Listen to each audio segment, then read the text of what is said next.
હવે અન્ય સમાચારોની જો વાત કરવામાં આવે તો એનએસયુઆઈના હોદ્દેદારો અને કાર્યકર્તાઓની અટકાયત। રાજકોટમાં એનએસયુઆઈ દ્વારા કરાતો હતો વિરોધ।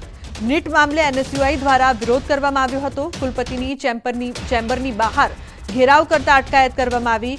યુનિવર્સિટી પોલીસ દ્વારા અટકાયત કરવામાં આવી છે।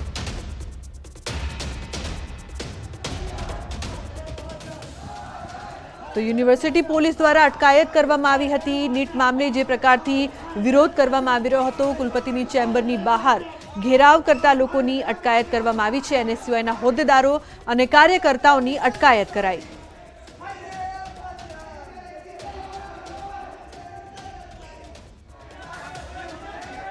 वडोदरामां हाउसिंग बोर्ड और कॉर्पोरेशन द्वारा 5000 घर मालिकों ने घर खाली करवा माटे नोटिस आपवामां आवी छे।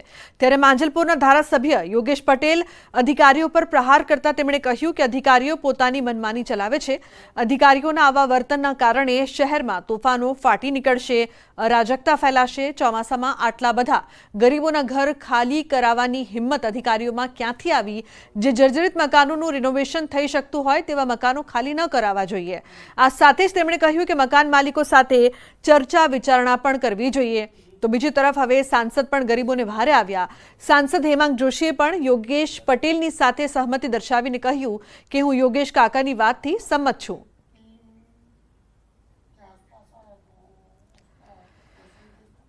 જ કહેવાય તમારે જો આવી આટલા બધા મકાનો તોડવાનો તમને વિચાર જ કંઈથી આવે?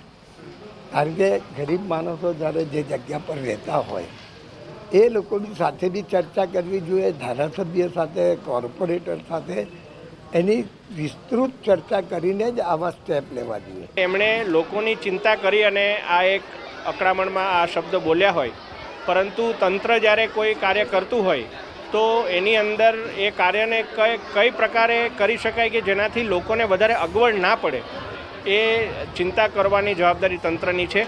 એ બાબતે માન્ય ધારાસભ્યશ્રી સાથે હું સહેમત છું। તો આ તરફ સયાજીગંજના ધારાસભ્ય કહી રહ્યા છે કે અધિકારીઓએ અમને વિશ્વાસમાં લીધા હતા, અમારી સાથે સ્થળ પર સંયુક્ત વિઝિટ પણ કરી હતી। હાઉસિંગ બોર્ડ અને પાલિકાએ લોકોએ મકાનના રિનોવેશન માટે સમય આપ્યો છે। હાઉસિંગ બોર્ડ મકાનની A, B અને C એમ 3 કેટેગરી બનાવી છે, જેમાં A કેટેગરીના મકાનો રહેવા લાયક ન હોવાથી ઉતારવા જરૂરી હોવાની વાત કરી હતી। હવે સવાલ એ છે કે એક ધારાસભ્ય અધિકારીની મનમાની ગણાવી રહ્યા છે તો બીજા ધારાસભ્ય કેમ અધિકારીઓની કાર્યવાહીને યોગ્ય ગણાવી રહ્યા છે?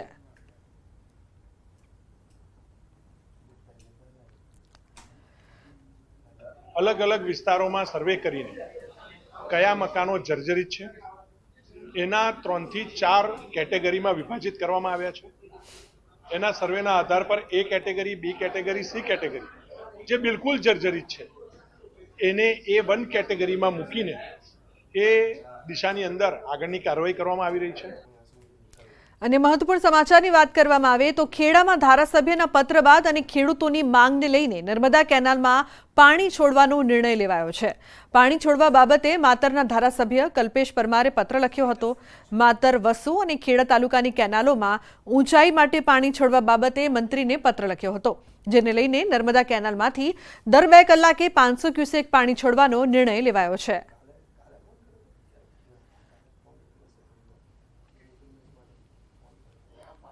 નર્મદા નિગમમાંથી પાણી મેળવવા માટેનો આજથી પ્રયાસ કરેલો તો આજે સેન્કશન થઈ ગયું છે। આજે અત્યારે 500 ક્યુસેક્સ પાણી છોડવામાં આવી રહ્યું છે નર્મદા કેનાલમાંથી અને સાંજ સુધીમાં 3000 ક્યુસેક્સ પાણી છોડી અને માગણી મુજબ તમામ કમાન્ડ વિસ્તારના ખેડૂતોને ડાંગરની રોપણી માટે, ધરુની રોપણી માટે પાણી આપવાની અમે પ્રયાસ કરીશું। તો અન્ય મહત્વપૂર્ણ સમાચાર વલસાડથી। વલસાડ સિવિલ હોસ્પિટલમાં પત્ની સાથે ઝઘડો થતા આધેડે 6ઠ્ઠા માળેથી કૂદી જવાની ધમકી આપી છજ્જા ઉપર ચડી ગયા હતા। આધેડ છજ્જા પર ચડી જતા હોસ્પિટલમાં દોડધામ મચી ગઈ હતી અને આધેડને સમજાવવા પ્રયાસ કર્યા હતા। પોલીસ, તબીબો અને પરિવારજનોએ સમજાવ્યા બાદ આધેડને સહી સલામત બચાવી લેવાયા હતા।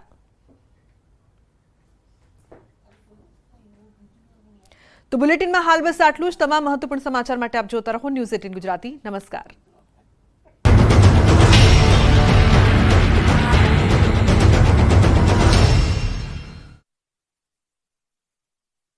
જોયું છે તોખાર મિજાજ બતાવે છે.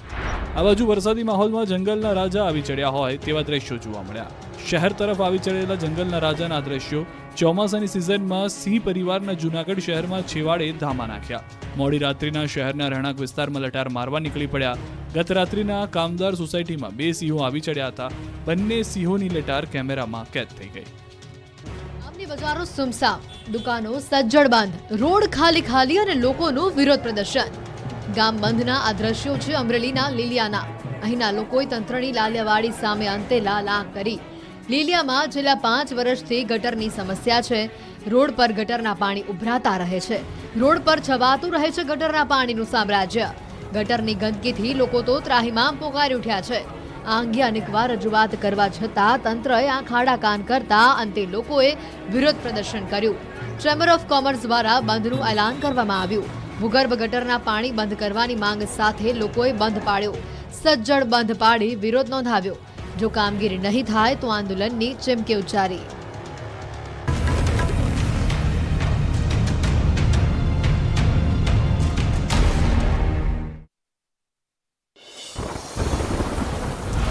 બાર કલાકમાં રાજ્યના 132 તાલુકામાં મેઘરાજાની બેટિંગ.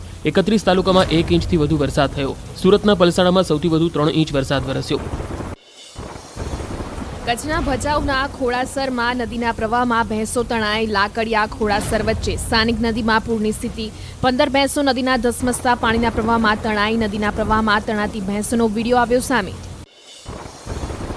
દમણના દરિયામાં ડૂબેલા 2 યુવકોનો વિડીયો વાયરલ. લોકો યુવકોને બચાવવાના પ્રયાસ કરતા નજરે પડ્યા. અનેક પ્રયાસ છતાં દરિયામાં તણાઈ ગયા યુવકો. શોધખોળ કરતા યુવકોના મૃતદેહ મળ્યા. બનાસકાંઠામાં ધોધમાર વરસાદ. ભારે વરસાદથી ડીસાના અનેક વિસ્તારોમાં પાણી ભરાયા. ખાડિયા વિસ્તારમાં જળબંબાકારની સ્થિતિ. દાંતીવાડામાં 1.5 ઇંચ વરસાદ. અમીરગઢમાં 1 ઇંચ વરસાદ ખાબકતા અનેક વિસ્તારોમાં પાણી ભરાયા. ઉત્તર ગુજરાતના જિલ્લાઓમાં જામ્યો વરસાદી માહોલ. બનાસકાંઠા બાદ સાબરકાંઠા. નમસ્કાર, આપ જોઈ રહ્યા છો ગુજરાતની number 1 news channel news 18 Gujarati. આપણું ગુજરાત સાથે હું છું સિદ્ધાર્થ ધોળકિયા. મહત્વના સમાચારથી કરી શરૂઆત. સૌરાષ્ટ્ર અને દક્ષિણ ગુજરાતમાં વરસાદનો જોવા મળ્યો તોફાની મિજાજ. ભુજમાં તણાઈ ભેંસો. કચ્છમાં ભારે મેઘ ખાંગા થતા નદીઓ ગાંડીતુર બની ગઈ છે. અનેક નદીઓ બે કાંઠે વહી રહી છે. કેટલીક જગ્યાએ મેઘરાજાએ રૌદ્ર સ્વરૂપ ધારણ કરી લીધું છે. ત્યારે ભચાઉના ખોડાસરા નદીના પ્રવાહમાં ભેંસો તણાઈ.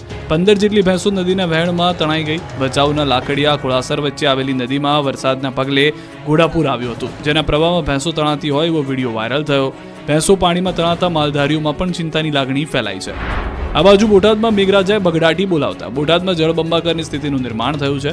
શહેરમાં ઠેક ઠેકાણે પાણી ભરાયા છે. રેલવે અંડરબ્રિજમાં પાણી ભરાતા બંધ કરવો પડ્યો.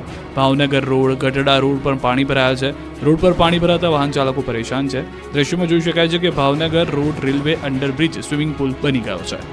સંઘપ્રદેશ દમણમાં પણ વરસાદી માહોલ જામ્યો છે. નાની દમણ અને મોટી દમણ વિસ્તારમાં ભારે વરસાદને કારણે થોડી જ વારમાં રસ્તાઓ પાણી થઈ ગયા. તો ડાંગમાં પ્રકૃતિ